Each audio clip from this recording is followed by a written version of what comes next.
નમસ્કાર, હું રાકેશ પંડ્યા. આપ નિહાળી રહ્યા છો અડીખમ ગુજરાત.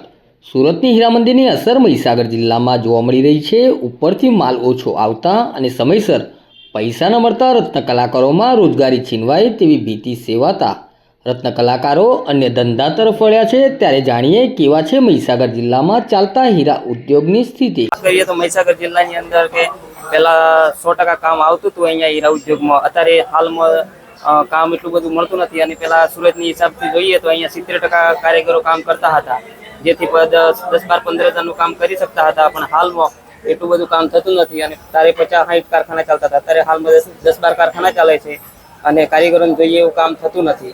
એટલા માટે કારીગરો પણ હીરા ઉદ્યોગમાં મન લાગતું નથી એટલે ધંધો છોડી અને બીજા ધંધામાં કંઈક વળગ્યા છે.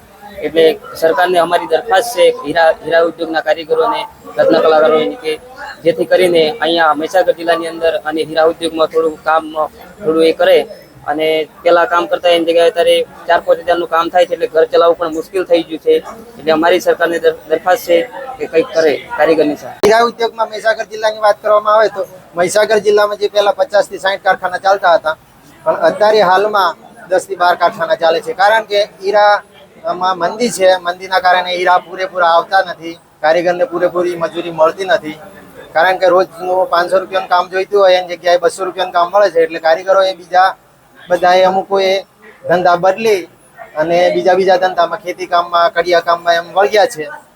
અને જો સરકારને માલુમ થાય કે જો હીરા ઉદ્યોગને પ્રોત્સાહન કરે અને આ હીરા ઉદ્યોગ જો અમારા મહીસાગર જિલ્લામાં ચાલુ રહે તો ઘેર બેઠે કારીગરોને ધંધો મળે, કામ મળે અને ઘર ચલાવે.